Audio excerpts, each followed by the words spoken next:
sax rupture ci yooyu vaccin rawatina. AstraZeneca bi. maa ngi woon ak carnet c'est toujours bien de le rappeler Chérif bokk na ci defagul seen deuxième dose depuis mercredi lañ waroon xaar ñoom. depuis le 7 def ci poche bi saa yu ma xëy rek di xaar ñu woo ma. yaa ngi wër centre de santé yi bind nga ba pare. man tamit maa ngi xaar sama seconde dose. waaye man app bi jotagul. dëgg yàlla man Chérif appam passé na. le 7 Chérif appam passé na c'est depuis mercredi. le 7 ci Chérif rek ñeneen ñu bëri ñoom kenn seen app mais comme moo toog si plateau bi Kaawa moom lañ joxe exemple. voilà muy loo xamante ni bëgg nañ ci taxaw parce que déjà dimanche am na benn ndaje boo amoon ci wàllu koom-koom Aix-en-Provence en visio président waxaat ko bu am lu ci métti jàpp ni li naan nationalisme vaccinal borom réew yi am doole yi duñu téye ci vaccin yi ba itam sax di vacciner ay mala alors que fu ko demee ni Afrique ba léegi ñu ngi koy xaar au moment où on parle de troisième vague Souleymane. waaw gannaaw bu mu la nuyoo Chérif nuyu suñu mag suñu xarit Abdoulaye Fofana Seck nuyu Modou Fall ak suñu mbokk téléspectateurs yi bien sûr débat boobu du sax débat bu bees wax dëgg yàlla ci àdduna bi ñu tàmbalee di am feebar yu mag yi ba tey bi science évolué ba ñu am ay vaccin ki ay doom yu ñu naan pour faj ay jàngoro ak yi ni mel saa yu ne dañu am genre coow yooyu c'est-à-dire dafa am ñaari intérêt ñaari valeur yoo xam ne dañoo nekk en conflit benn bi moom mooy entreprise yi nga xam ne ñoom ñooy defar garab yooyu dafa am lu ñu tuddee quand même des frais de recherche et de développement yoo xam ne dañ koy engagé te du mbiru 2 milliards wala 3 milliards ay centaines de milliards la parfois ci ay dollars yoo xam ne ci ati at ay nit di gëstu di rechercher ay molécules ba trouver ay molécules pour faj ay jàngoro ñooñu bu ñu demee ba ca cappaandaw la c'est-à-dire bu ñu demee ba trouver molécule bi nga xam ne mooy faj lii ak lii ak lii dañ naan ay la yéwén defoon nañ ci xaalis bu takku balaa ñoo def lu mu mënti doon ci yéwén wala maye wala séddoo ak yi ni mel il faut tamit ñu def suñu retour sur investissement loolu benn valeur la loo xam ne xel mën na ko jàpp mën na ko nangu moom mooy li nga xam ne da nga ci investir ba mu sotti te kenn bëggul woon jël risque bi parce que recherche et développement surtout en matière pharmaceutique c'est très risqué parce que mën nga ci def ay dizaines de milliards de dollars wala ay milliards de dollars te doo gis dara bu boobaa perte lay nekk boo ci amee nag da ngay bëgg li nga ci defoon li nga génne ko ci loolu benn valeur la waaye am na valeur bu ko sut mooy doomu aadama moom mooy bakkan moom mooy li nga xam ne moo ñu tënk en tant que être humain ci àdduna bi moom mooy ñun ñoo toog waxtaan suñu biir ba déggoo ci ay droits yoo xam ne ñëpp ñoo ko bokk ñoo yem ci wér-gu-yaram bakkan dara sutu ko du xaalis du retour sur investissement du dara tout à fait loolu nag bu amee dañ naan kon léegi nañu xool ci ñaari valeurs yooyu ban moo sut beneen bi fekk gaañu ñu ñi nga xam ne ñoo defoon seen xaalis donc c'est normal coow loolu mais attention il faut pas que mu yem ci discours bu ngeen fàttalikoo ci mbiru numérique numérique coow lii daf ci amoon bu ngeen fàttalikoo ñu créé nag ay concepts yu bëri fossé numérique souveraineté numérique solidarité numérique coow loolu moo ñëwaat ci vaccin souveraineté vaccinale solidarité vaccinale inégalité vaccinale et cetera il faut pas que mu des xoolal ci numérique bi boobu ba léegi suñu réew yi xoolal lu ñu def Sénégal léegi am na supercalculateur Sénégal am na data center et cetera ñu ngi def ay investissement ñu ngi def ay am na écosystème boo xam ne taxaw na ba tax na léegi soxlaatuñu di jël suñu ay données di ko exporter wala di dem ay France wala États-Unis pour ñu defal ay simulation parce que supercalculateur loolu lay def ay simulation à grande échelle bu léegi am nañ ko am na yu bëri yoo xam ne jaratul ñu xaar ay année di def ay tests ak yu ni mel bu ñu defee simulation bi ci supercalculateur en un temps record ñu am ay résultats loolu la ñu war a viser ci vaccination bi xëj na lu mu laaj ci xaalis amaguñ ko mais wàññi bu nekk benn lay tàmbalee nañu xool moom mooy li ñuy waaj a def ak Institut Pasteur de Dakar même bu nekkee ni Institut Pasteur dafa xaw a hybride tuuti am na lu ñu ci moom am na lu ñu ci moomul waaye IRESSEF mu ngi fi am na loo xam ne ñu ngi koy tàmbali ci côté boobu il faut ñu multiplier initiative yooyu bu dee sax day sooxe bu dee du ñu trouver pour l'instant mais il faut ñu tàmbali de sorte que fii ak 10 15 20 ans lu mel nii kenn ñaanu ko bu amaatee. ñu mën ko dëkku beneen bi moom mooy dinañ ñëw ci wàllu recherche ak tamit ñun Sénégal sax ak koppar yi ñu ci def ngir avancer ci mais là dalul gisoon nañ li naan brevet yi naka la def pour partager ko comme Institut Pasteur ay IRSF ñoom gisul mais buñ ko partager wax leen secret bi mën nañ caa jaar pour fabriquer ay vaccin loolu nag dafa mel ni laboratoire yi dañoo bañ malgré gisoon nañ G7 waxoon ne pourquoi pas ñu egg ba foofu. waaw moom mooy li ma waxoon ci njëlbeen rek c'est-à-dire mënoo forcer société yi. wala boo bëggee ñu partager seeni ay brevet am na loo leen di dampe wala am na looy nangu pour l'instant li ñu nangoogum wala li ñu jàppagum moom mooy nañ leen bàyyi ak seen ay brevet ñuy defar am ay mécanismes de solidarité yu jënd vaccin yi pour les pays pour mu am une meilleure répartition mooy initiative COVAX am na yeneen am na yoo xam ne c'est bilatéral dëkk bi mooy may kële wala ak yu ni mel ay Chine nu muy def et cetera et cetera mais affaire brevet bi aussi c'est la même chose tey jii OMC organisation mondiale du commerce débat bu mag la fa ki ko jiite léegi africaine la nigériane la dina bokk ci coow yi nga xam ne dina fa am ñu war ko régler boo jëlee Nations Unies ñu ngi fay wax jooju boo jëlee et cetera mais africains yi il faut aussi ñu xool nan la ñu xeex bi dafa am benn misaal boo xam ne bu ñu ko toppoon xëj na dina am beneen solution mooy Afrique du Sud. Afrique du Sud si VIH si Sida bi mbir mi eggee fii dafa am lu ñu def defaral seen bopp seen i ay garab du ñu respecter benn droit nag waaw parce que pour ñoom bakkan doomu aadama ak ni feebar bi duggee woon foofu mënuñu xaar nag di toppatoo ay droit ay propriété intellectuelle heureusement parce que nag baax dëkkul fenn. bi ñu demee ba ci biir am na benn laboratoire bu mag ci àdduna bi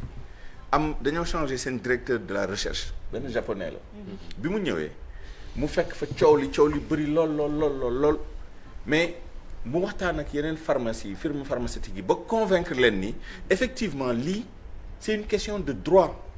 mais de droit supérieur au droit de la propriété intellectuelle ñu fexe ba déggoo ci ni effectivement mën nañ defar ay garab yoo xam ne ay la yëwen dafa mel ni dañ koy may sax Afrique du Sud mais bu boobaa sauver ay bakkan mais société dañ ciy gagner après en termes d'image en termes de réputation en termes de responsabilité sociale parce que liggéey bu ñuy def bi di liggéey pour xaalis kese même ñun fu ñu toog fii di liggéey nii du xaalis rek moo ñu fi téye dafa am yeneen i valeur gëm nañ ni li ñuy def nii am na njëriñ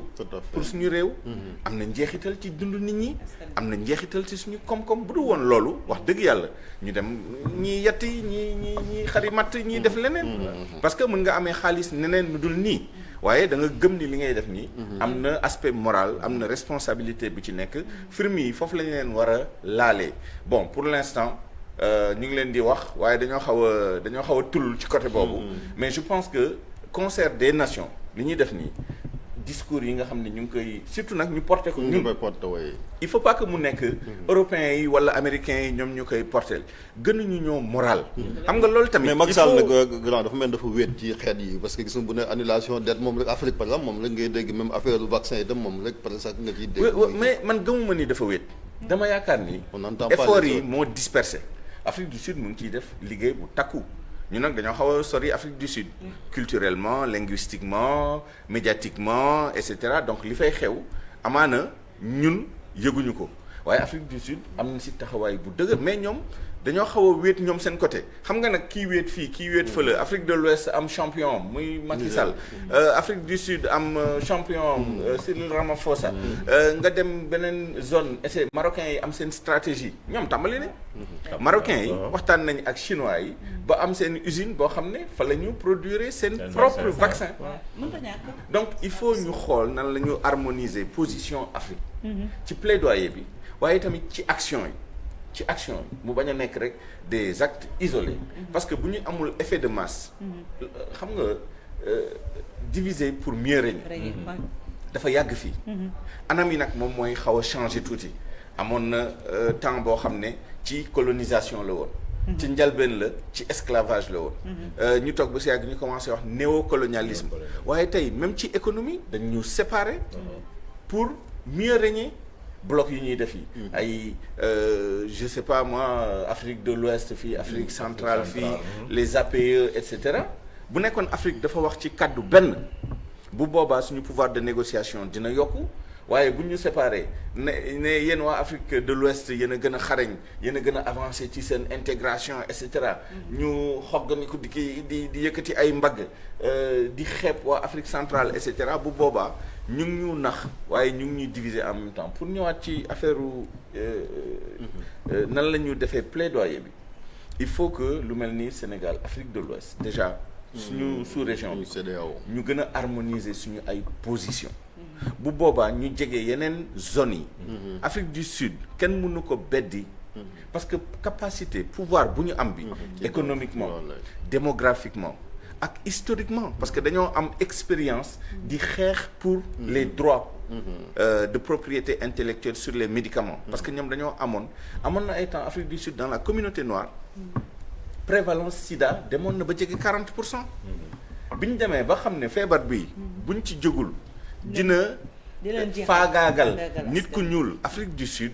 dañ ci taxaw bi ñu ci taxawee solution am na parce que rapport de force la rapport de force nag da ngeen di boole doole pour mën a peser ci balance bi bu ngeen tasee kii bëgg xëcc mbàjj bi ci kawam kii bëgg nekk champion kii bëgg wane ni man maa gën a wala et cetera donc liggéey président Macky Sall liggéey bu ñu war a soutenir la dans le sens où il faut bien que kenn porte combat bi en revanche il faut que mu dem au-delà de la performance individuelle moom personnellement wala Sénégal wala Afrique de l'Ouest il faut que Afrique et de ce point de vue Union africaine moom moo war a porter combat bi ñu ngi jéem a harmoniser ci COVAX bi ñu ngi jéem a sax indi xaalis et cetera mais porter le plaidoyer mën nañ désigner nag Macky Sall parce que commencé na ci am expérience mais bu boobaa muy wax au nom de l'Afrique mais surtout mu am soutien des pays de l'Afrique mu bañ a nekk rek yaa ngi koy wax léegi tudd Afrique du Sud xam nañ ni ak Aspen bi ngay wax muy grande société pharmaceutique c'est ça peut-être foofu la les firmes étrangères wala les bailleurs di investir plus de 600 millions su ma juumul d'euros pour vacciner presque 400 millions africains est-ce que du xëy na loolu début de solution la mais boo dee xool mécanisme solidaire bi ngay tudd sànq que pays yi am doole yi jël seen xaalis pour mën ñu dimbali ñu am ñun vaccin yi est-ce que loolu solution la est-ce que tey jii parce que mbas mi bu ñu dee xool am na fi 1 an et quelque lan moo waroon doon taxawaayu Sénégal ci jéem a xool ban saafara la ñuy jéem a def nga xam te ne day doon direct ci population yi. loolu xam ne xëj na su ma yoroon solution bi sotti na bu yàgg wala xëj na maa ngi si maa ngi ce n'est pas def à l'image du Maroc quand même essayer d'avoir des partenaires pour produire nos propres vaccins mais ici. pour man ci loolu lañ nekk c'est-à-dire tey li ñu bëgg def ak Institut Pasteur de Dakar ubbi benn usine de production yàlla rek a xam kañ mais j'espère que le plus tôt possible 2022 la ñu waxoon le plus tôt mais Sénégal xam nga les dates là les projets ni ñu koy doxalee et cetera loolu tamit lu ñu war a voilà exactement lu ñu war a joyanti la pour que vraiment ñu tenir nos projets comme on dit dans le budget et dans les délais parce que ce sont deux contraintes yoo xam ne sont des contraintes importantes pour efficacité dans le budget et dans les délais bañ a dépasser budget bañ a dépasser délai mais espérons que en l'occurrence nañ tenir délai bi donc on est sur la bonne voie après usine positionnement yu mel noonu dafa am lu mu laaj dafa laaj Inde par exemple lu tax mu nekk l'usine du monde en la matière Serum Institute of India di produire ay vaccins pour mais à des quantités extraordinaires dañoo am ay atout bi premier bi déjà c'est la démographie dañoo bëri avec la conséquence que ni un pays comme l'Inde ou un pays comme la Chine ce sont des dizaines de milliers d'ingénieurs de médecins d'experts ñooy génn par an loo xam ne ñun il nous faut 10, 15, 20 ans pour produire la même quantité donc atout boobu dañ ko am il faut pas mettre l'infrastructure te amuloo l'environnement électricité bu doy je sais pas législation bu doy mais les ressources humaines il faut nga am des chercheurs nga am des ouvriers qualifiés nga am des gens qui sont capables de travailler en quantité suffisante ba pare nag je pense que xarañ bi ñàkk fi am nañu atout on a quand même l'une des facultés de médecine les plus respectées sinon de l'Afrique à tout le moins de l'Afrique de l'Ouest wala de l'Afrique francophone une des premières am nañ ay médecins am nañ ay chercheurs am nañ histoire ou recherche c'est-à-dire am nañ ay laboratoire ak yi ni mel xëj na à ce niveau-là problème bu du peser wu je pense que même au niveau intermédiaire les techniciens supérieurs et cetera loolu tamit am nañu masse critique après combien on va pouvoir produire la mooy nekk capacité bi est-ce que dañu produire pour Sénégal pour la sous-région et cetera positionnement boobu Sénégal war na ko mën a am donc li ñuy def nii moom mooy exactement li ñu war a def mais leneen li ñu war a activer moom mooy wax dëgg yàlla cër bi nga xam ne moom la ñuy jox recherche ci suñu économie parce que gis nga genre phénomène yi dafa nar a gën a bëri et on est dans une économie de la connaissance une économie de l'information économie réelle bi c'est normal jaay baa ngi fii les secteurs traditionnels et cetera mais tey il faut que ñu gën a yokk taxawaay bi ci recherche pour anticiper ce genre de choses man gëmuma ni Sénégal taxawaay bi nga xam ne yeneen dëkk yi am nañ ko ci recherche dinañ am la même chose d'autant plus que da ngay gis nit ñi dañuy jógee par exemple ñii. le budget même est très oui. très faible. En moyenne chaque fois dañ koy. ah oui non mais. au ministère de l'enseignement supérieur et de la recherche mais on constate que budget bi yëpp. absolument wàllu tu social vois des chercheurs qui quittent le pays pour aller dans alors le phénomène touche tout le monde. L'exemple le plus patent tey jii boo xoolee ñi intervenir ci recherche Covid bi yëpp. boo demee en Europe BioNTech ñaari turc la jëkkër ak jabar Turquie lañ jóge woon ñëw Allemagne établir fa boo déggee ñi doon intervenir bi Trump nekkee président aux États-Unis ben le chef du projet de la guerre là contre le Covid est d'origine marocaine oui am na benn laboratoire bu mag bu fa nekk boo xam ne ci ñi nga xam ne ñoom ñoo c'est Moderna je pense que ki ko jiite est d'origine française donc dafa am effectivement c'est-à-dire boo defee écosystème nga def environnement favorable rek chercheurs yi daw ñëw looloo indi fuite des cerveaux yi mais loolu c'est pas un problème le problème moom mooy yow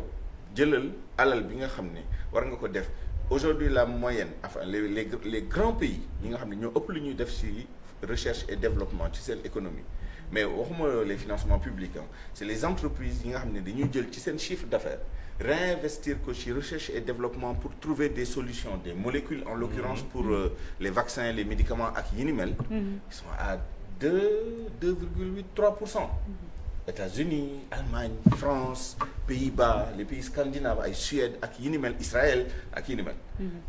nos pays africains 0,0 parfois 0,00 quelque chose pour cent de leur PIB la ñuy def ci recherche et développement loolu il faut ñu changer ko améliorer ko pour qu'on mette un peu plus dans la recherche que ñi nga xam ne ñoom ñooy ut ay solutions mën a trouver ay solutions. Merci beaucoup. on a des chercheurs on pense au professeur Daouda Ndiaye démb gis nañ OMS daal di koy féliciter ci bi mu bokkee ci mission bi demoon fële ca Chine certifié que ne Chine par exemple éliminé nañ le paludisme donc doomu Sénégal yi sont partout. Après il y a des laboratoires dans le domaine de l'élevage laboratoire national d'élevage am na IRSF c'est nouveau c'est privé c'est ça c'est des choses comme ça qu'il faut encourager à l'université il y a de la recherche mais la recherche appliquée attention parce qu'il y a la recherche fondamentale yi universitaires yi di def et cetera léegi sax commencé nañ dugg ci recherche appliquée bi mais il y a la recherche appliquée au sein des entreprises des grands groupes et cetera loolu aussi il faut que suñu entreprise yi nga xam ne dañoo nekk dans certains domaines parce que c'est pas tout le monde mais dans certains domaines notamment dans le domaine pharmaceutique ñu gën a yokk seen taxawaay ci côté boobu. Très bien merci beaucoup Souleymane li nga indi si jàngat bi am na solo et puis tu restes avec nous ñu jeexal en beauté suñu invité yegsi na muy Abdoulaye Fofana Seck justement ki ñuy waxtaanee dañ ciy sawar li ma wax c'est notre fierté ñu dugg léegi ci gan gi.